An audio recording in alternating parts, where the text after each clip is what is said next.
a part of what we were doing.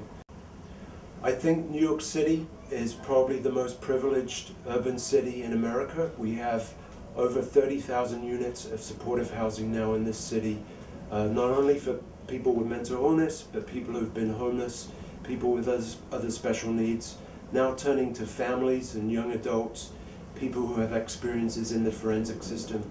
But we have a homeless problem in New York City that is worse than it's ever been. On any given night, we have 40,000 people in our shelter systems, many more thousands of people on the streets. So there's still an overwhelming need for quality housing projects as an answer to homelessness in this city.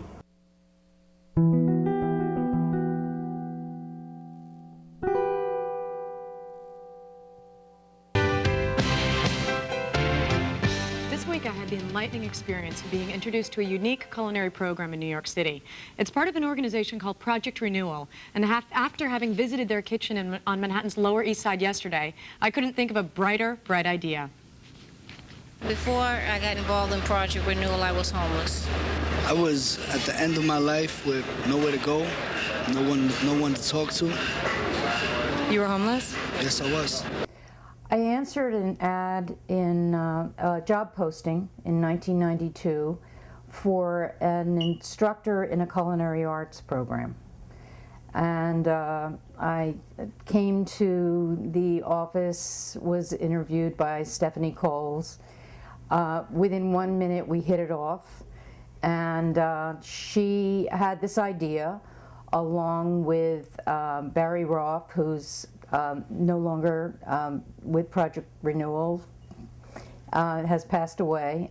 They had an idea to start a culinary program because they thought there were jobs for people. And we had a city contract, New York City contract, to train women who lived at the Lexington Avenue Women's Shelter. We developed our own curriculum, and we did that program for 3 years. Then we applied for federal money, and it became the program that it now is. It's been a long journey. We don't have federal funding anymore, but we're now a licensed school. We just graduated our 50th class, and we've trained a lot of people and put a lot of people to work. We're also teaching them the skills of getting along in a place of employment, how to get along with their boss, how to get along with fellow workers, how to come to work on time, how to dress for work. My biggest challenge was that I had worked in the restaurant business all my life and knew nothing about substance abuse, knew nothing about social work. So I had to kind of learn that by the seat of my pants, and thank God I had Stephanie around. She was fabulous and a great support, as she still is today.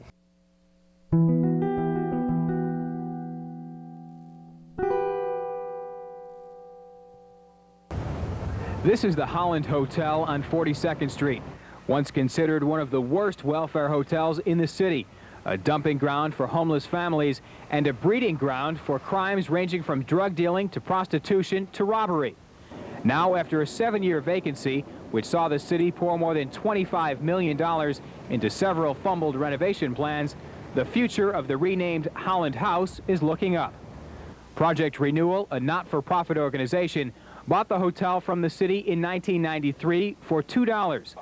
The city then loaned the organization $10 million to pay for the current renovation, which will turn the hotel into a 307-unit, single-room occupancy residence for the homeless and people with special needs. Well, I've been here since the Holland House opened the first summer. I unfortunately was homeless for some 10 months in '95. And I happened to be found by somebody who happened to be a social worker just by mere chance, and would you believe, on Thanksgiving Day of '95, November. We acquired the Holland House in '95. It had been a notorious welfare hotel serving residents that were on public assistance. We actually have tenants and staff that remember those days and say you walk through with dirty drugs everywhere, guns, prostitution. And now we serve over 300 formerly homeless, low-income men and women, many of whom struggle with mental illness, addiction, AIDS, and they pay 30% of their income towards rent, and the government subsidizes the remaining amount. When it was first constructed and thought out, people thought we were probably thinking out of the box a little too far, but I think it really does work. It helps folks that are really just trying to get started again to see folks that are already in a different space and are going back to work and taking their lives back. So there's a lot of inner support, and it's nice to see. It's a big project. 300 units is a big project. Certainly Project Renewal's biggest one. And we've learned, and now we really feel like we can handle almost any obstacle. I think unfortunately many people have an image of the homeless or people who struggle with addiction or mental illness. They have them put into some kind of box of how they see people, and it's not true, you know, it's not true. You really see what can happen when you give someone a home. I mean, that's what it's about. We give them a home. Without a home, no one can move forward in this world. It's funny, and it's not explainable, really. Just as easy, any number of other things could have happened in my life, going any other different ways, a million for all of us. But I must say that I feel very lucky, you know, and almost blessed that it's worked out this well, you know. And I could also say, well, is this going to be the end of me, you know, in this little itty bitty room here? Is the glass half full? Is the glass half empty? And the proper antidepressants actually keep it half full or all full.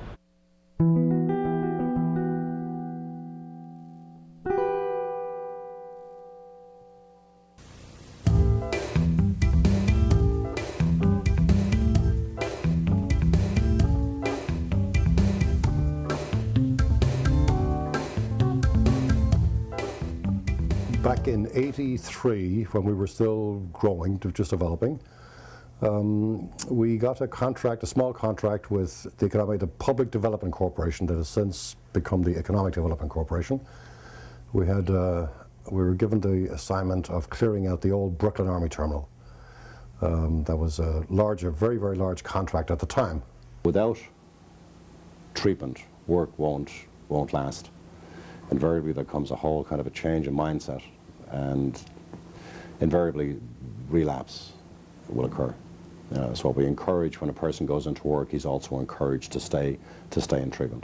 Substance abusers, mentally ill, chronically homeless, haven't worked ever, or haven't worked for 5, 10, 15, 20 years, cognitive impairments, no work references, criminal history, and we got to go put them to work in a competitive job where they're up against kids who are graduating from high school who have none of those things and are competing for the same jobs, or even college or community colleges.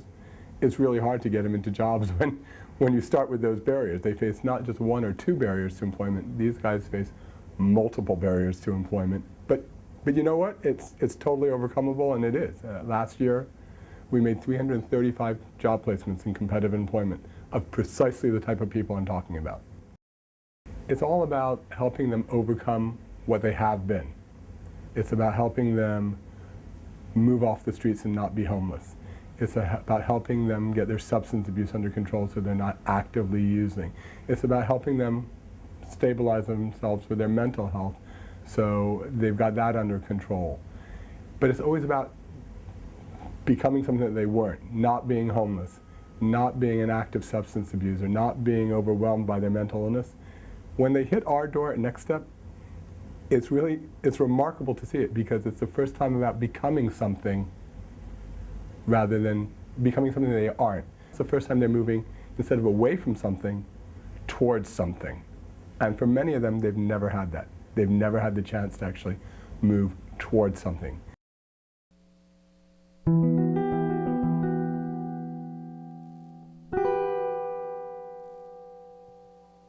Well, I heard about Project Renewal through Barry Roth, who was the deputy director here back in maybe 86, 87, and so on. And I used to work at an agency, Altro, and I was looking for part-time employment, actually. And he actually told me about Project Renewal. It was then called Manhattan Bowery at the time. And so when I came down and I interviewed with Susan Dan, I liked what was being said about going into the shelters, and I felt like I could identify in terms of helping women to become more powerful. And so that's how I got started. Prior to that, I might have had one person on a caseload when I used to work in a rehab agency that might have not been housed. So I never really knew about homelessness. I didn't learn about it in school. I didn't learn anything about that. So when I came here to know that this was what the agency was focused on, it opened up my eyes to the fact that there are people who are living on the streets who are in need of a place to lay their heads. And it was really, it was inspiring to me that there was an agency that was focused on that particular level of care that was needed. My name is Joseph Small. I'm a former client of Manhattan Barry when I came. That was 16 years ago. It's now Project Renewal. And through the grace of God, and a man named Geffner and Mr. Talbot, they saved my life 16 years ago, took me out the street, gave me a job, gave me a new way of life. It's a 200-bed building with men that are mentally ill. We use who we are. That's how we engage with the folks here. We meet them, we greet them, we are respectful.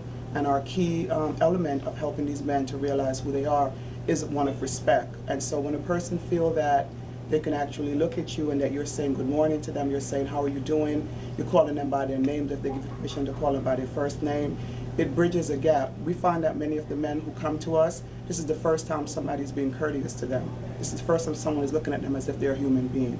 Many of them come in full of shame and different things that have been going on in their life. And our job is really not to judge. Our job is to help them do better if they're able.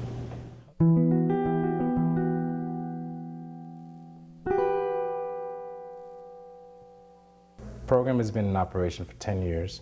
The city is owned by the Department of Homeless Services, and we operate two programs out of this shelter. One is our transitional living community for women that are mentally ill, and the second program is our modified therapeutic community, which is for women that are struggling with substance abuse. It's a 130-bed shelter. We provide meals, 3 meals a day. We have medical services, psychiatric services, and then our clinical team. And we are very successful, I believe. We've housed a lot of women. We have a lot of great success stories. And I've had the lovely pleasure of seeing many of them come back. I still get phone calls from women who've been gone for 8 years. We have one person who comes back and continually gives back to the women here. Having been my client now, she'll call me and say, we want to take the women out to a function or to a parade or to a workshop, and she'll come back and she'll, you know, facilitate that. So I've got a lot of rewards in this for me. I've seen a lot of women do. What I enjoy the most and what I feel so good about is the placements that we do. You know, in 2007 we met our target, which was 106 placements within that year, and we did 119.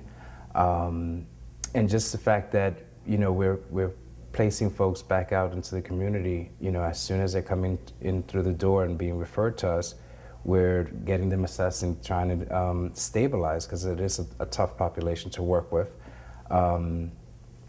But we get them stabilized and move them right back into the community, where we hope that they sustain and be able to, you know, still prosper in their housing placement.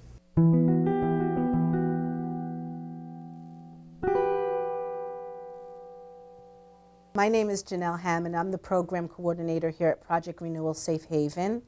Project Renewal Safe Haven is a transitional housing program which offers daytime and overnight services for both men and women who are homeless. During the 10 years that we've been open, we've had an overwhelming success in providing hope by healing lives through moral support, guidance, and the caring attitudes of all the staff.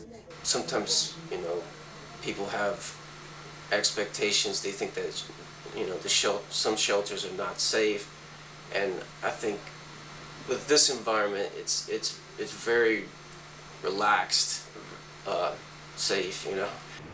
It's more individual, one-on-one. There's more supervision. There's 24-hour staff.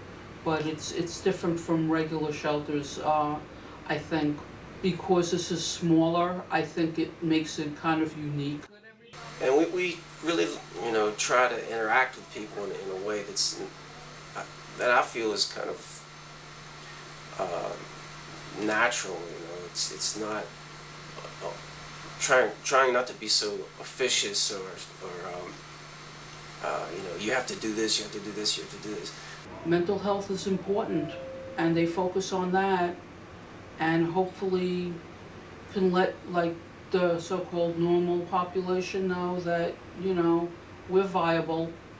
We can live in the city with them and nothing's going to happen. Folks have been able to come here and get the support that they need and just realize that their dreams can come true and that they can get jobs, get housing, and live very, very independently in the community.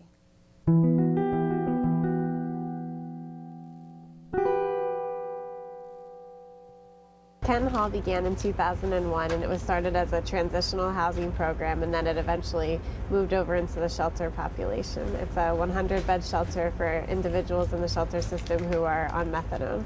The New York 3 housing has been a great asset for our clients here, especially for individuals who go off to treatment and are staying clean and sober. It's a great option for us to do their housing package, get them out to a scattered site apartment.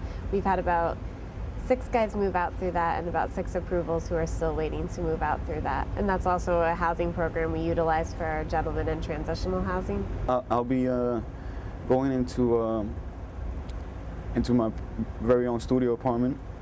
I'll be leaving the shelter system and hopefully beginning life. I also manage the Project Renewal Methadone Transitional Housing Program, which is 12 scattered site apartments up in Harlem, and they live with a roommate. They share the common area, the bathroom, the kitchen, and the living room. They have to be on methadone. They have to be enrolled in an outpatient program, and there's a case manager that does monthly home visits in a group down here at Kenton Hall once a month, just to touch base with the clients and see how they're doing. It's not just, you know, removing yourself from the shelter system and then going into an apartment and then that's it. That you're on your own, because I don't think that's going to work. It's continuing the treatment, continuing to meet with my psych, continue to meet with my therapist, continue outpatient, continue all these supports that got me to where I'm at here.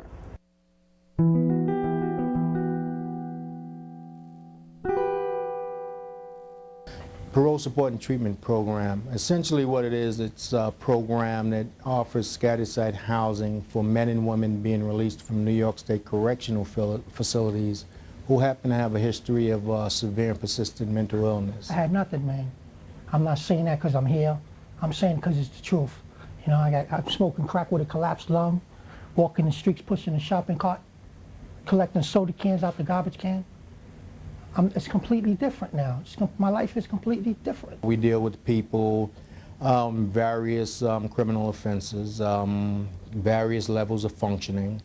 And again, you know, our goal is to basically connect them to whatever services they'll need.